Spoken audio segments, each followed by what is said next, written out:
एक आदमी, एक अकेला सफ़र और एक अजीब सी कहानी जो शुरू होती है एक सूने सूने से कच्चे रास्ते से। सुबह का वक्त, एक आदमी धूल भरे कच्चे रास्ते पर चल रहा है। आसपास सिर्फ हवा की हल्की सी आवाज़, पर उसके दिमाग में एक भी बात क्लियर नहीं। उसे याद ही नहीं कि वो कौन है, कहाँ से आया है और यहाँ क्यों चल रहा है। सिर्फ एक चीज़ याद है, वो बिल्कुल अकेला है। आगे थोड़ी दूर एक old style Indian highway dhaba दिखाई देता है। छत पर पुरानी टीन, साइड में एक रंग उतरा हुआ बोर्ड और सामने एक जूक बॉक्स जैसा पुराना म्यूजिक प्लेयर जो लाउड गाने बजा रहा है। आदमी ढाबे के अंदर घुसता है। म्यूजिक प्लेयर तेज बज रहा है, पर ढाबा पूरी तरह खाली है। टेबल्स साफ, प्लेट्स रखी हैं, जैसे कोई अभी अभी यहाँ काम करके गया हो। वो म्यूजिक की आवाज़ कम करता है और आसपास देखने लगता है। किचन में जाकर देखता है कि स्टोव पर गर्म चाय चल रही है और काउंटर पर ताज़े बनाए हुए पराठे रखे हैं। सब कुछ बिल्कुल फ्रेश है, पर कोई इंसान नहीं दिख रहा। वो इतना हैरान हो जाता है कि गलती से एक वॉल लॉक गिरा देता है। अब लॉक टूटने की आवाज़ होती है। म्यूजिक प्लेयर अचानक बंद हो जाता है, जैसे कोई देख रहा हो, कोई कंट्रोल कर रहा हो। आदमी का बेचैन होना शुरू हो जाता है। ढाबे से निकलकर वो आगे बढ़ता है और एक छोटा सा नॉर्थ इंडियन टाउन दिखाई देता है।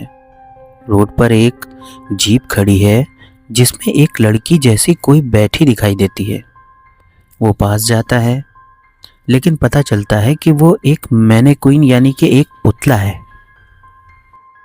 पूरी गलियों में एक भी आदमी नहीं दिखता और ना कोई दुकान खुली होती है, लेकिन सारी लाइटें ऑन हैं, पर सब कुछ जैसे फ्रीज हो रखा है। उस आदमी को महसूस होने लगता है कि कोई उसे देख रहा है, कोई उसके आसपास है, पर सामने नहीं आ रहा। एक टेलीफोन बूथ में फोन अचानक बजने लगता है।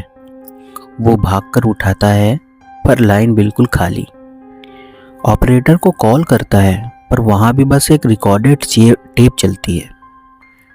शहर जितना खाली दिखता है, उतना ही जिंदा लगता है, जैसे कोई साया हर जगह पीछा कर रहा हो। आगे बढ़कर वो एक पुलिस चौकी देखकर अंदर जाता है। रेडियो सेट ऑन है, पर कोई कांस्टेबल नहीं। टेबल पर एक जली हुई बीड़ी रखी है। धुआं अभी भी उस बीड़ी से निकल रहा है। पीछे लॉकअप एरिया में एक सेल बिल्कुल यूज हुआ लगता है। शेविंग क्रीम की खुशबू तक महसूस होती है। ये सब देखकर आदमी को लगने लगता है कि शायद ये कोई सपना है या कोई अजीब सी बात है जो उसके साथ हो रही है, या कोई अजीब मन का खेल। उसके मन के अंदर एक ही बात बार बार उठती है, बस अब जागना है, ये सब खत्म करो। वो एक पुरानी इंडियन सोडा शॉप में चला जाता है। फ्रिज चल रहा है, आइसक्रीम मशीन ऑन है, जैसे सब रेडी रखा हो। वो अपने लिए एक संडे बना लेता है, यानी कप वाली आइसक्रीम वो खुद ही बना लेता है, क्योंकि उसे लगने लगता है कि सपने में टेस्ट भी आता है। शेल्फ पर मौजूद बुक्स को घुमाते हुए उसकी नज़र एक ही टाइटल पर पड़ती है, आखिरी आदमी, फरवरी 1959। पूरी रैक बस इसी किताब की कॉपीज से भरी थी और सब एक साथ घूम रही थीं। यह देखकर उसके हाथ का संडे गिरने वाला होता है। वो तुरंत शॉप से बाहर भाग जाता है। अचानक सारे शहर अंधेरे में डूब जाता है।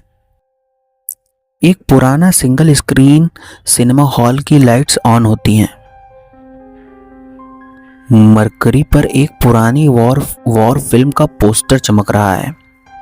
पोस्टर में एक इंडियन एयरफोर्स का ऑफिसर एयरक्राफ्ट सिग्नल कर रहा होता है और वो आदमी शॉक हो जाता है। पोस्टर में दिखता आदमी उसी की तरह लगता है। उसे एकदम पता चलता है वो इंडियन एयरफोर्स का हिस्सा है। सिनेमा हॉल के अंदर स्क्रीन चल पड़ती है बिना किसी प्रोजेक्शन के।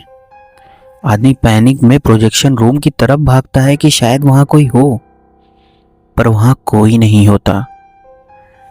स्टेयर्स से नीचे भागकर वो एक बड़े मिरर से टकरा जाता है। ये झटका उसके अंदर की सारी हिम्मत तोड़ देता है।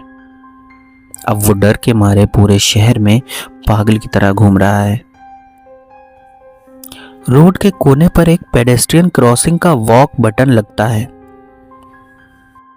वो गुस्से में, डर और बेचैनी से उसे बार बार दबा रहा है, जैसे उसकी पूरी जिंदगी इसी बटन पर अटकी हो। और फिर बटन के पीछे का वॉल हिलता है। पूरा शहर एक स्क्रीन बनकर टूट जाता है। अब उसकी वापसी होती है उसकी असली दुनिया में। आदमी जिसका नाम सर्जेंट मिहिर फिरोज होता है, एक साइंटिस्ट आइसोलेशन चैम्बर के अंदर बैठा है। बाहर मिलिट्री ऑफिसर्स और डॉक्टर्स उसे देख रहे हैं, यानी उसकी देखरेख कर रहे हैं।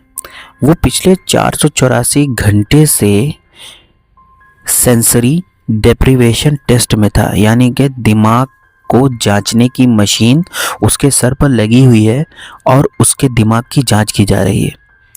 यह टेस्ट इसलिए चल रहा था क्योंकि उसे चांद पर अकेला मिशन पर भेजने का प्लान था। पूरा शहर, पूरी कहानी सिर्फ उसके दिमाग ने तन्हाई में क्रिएट कर दी थी।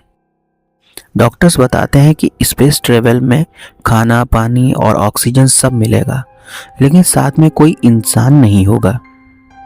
मिहिर को स्ट्रेचर पर बाहर लाया जाता है। वो आकाश की तरफ देखता है।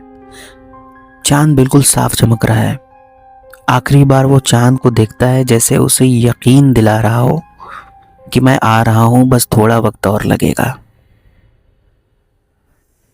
और कहानी खत्म होती है उस तन्हा आदमी के सपने, डर और हिम्मत के बीच।